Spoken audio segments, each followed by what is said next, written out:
వంచకుడై ధనము సంపాదించిన వాని కంటే యథార్థముగా ప్రవర్తించు దరిద్రుడు వాసి. నా ప్రియులరా, మోసగాడు తన యొక్క మోసపు పద్ధతుల్లో ధనాన్ని సంపాదిస్తాడు. ధనం సంపాదించడం గొప్ప సంగతి ఏమి కాదండి. ఈ దినాల్లో అనేక రీతిలుగా డబ్బును సంపాదిస్తున్నారు.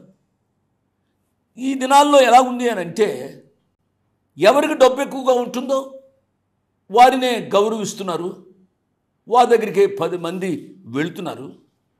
అది మోసకరంగా సంపాదించినప్పుడు కూడా ఇక్కడ ఈ యొక్క జ్ఞాని ఏమంటున్నాడు? వంచకుడై ధనము సంపాదించిన వాని కంటే యథార్థముగా ప్రవర్తించే పేదవాడు ధన్యుడు. యథార్థముగా ప్రవర్తించు దరిద్రుడు వాసి. ఇదెంతైనా సత్యం.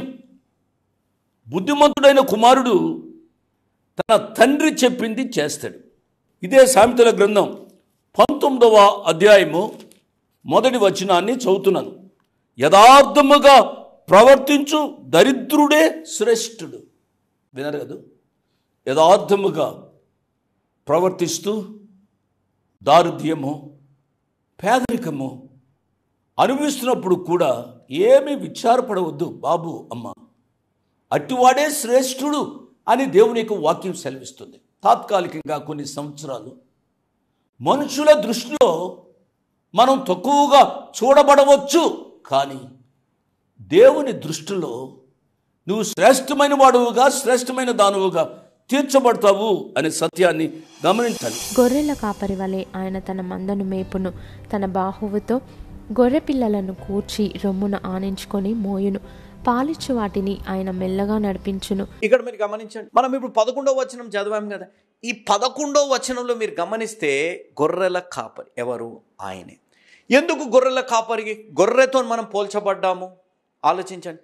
ఎందుకనగా మనిషి జీవితము గడ్డి వంటిది, అది శాశ్వతమైనది కాదు. గొర్రె జీవితం ఎలాంటిది అని అనగా, గొర్రె కేవలము ఆ గొర్రెల కాపరి మాటే వింటుంది. ఆ గొర్రె కాపరి యొక్క స్వరాన్ని అర్థం చేసుకొని పిలవగానే వెళ్తుంది. గొర్రెలలో ఉన్న ఇంకొక లక్షణం ఏంటిదనగా, అది తొందరగా తప్పిపోయే పరిస్థితి ఉంది. వాటిని ఏదైనా హాని చేసే, అటాక్ చేసే పరిస్థితి ఉంటుంది. కాబట్టి ఈ గొర్రెల కాపర్లు ఎంతగా ప్రేమిస్తారు, ఎంత జాగ్రత్త వహిస్తారంటే అవి తప్పిపోకుండా, అవి వాటిపై ఏది కూడా దాడి చేయకుండా ఉండే విధంగా ఎంతో కేర్ఫుల్గా వారు ఉంటారు ఆ గొర్రెల కాపర్లు అనేది గమనించాలి. ఈరోజు ఈ గొర్రెతో మన జీవితాన్ని ఒక్కసారి పోల్చుకోండి. దేవుడి స్వరాన్ని మనం కూడా వింటున్నాం కదా. ప్రతి ఆదివారం వింటాం. ఈరోజు ఇలాంటి వాక్యాలతో కూడా మనం దేవుడి స్వరాన్ని వింటుంటాం. మన జీవితాల్లో గర్జించు సింహము వలె అని చెప్పి సాతానుడు ఎప్పుడు మింగుదామా అని దాడి చేయడానికి రెడీ ఉంటాడు.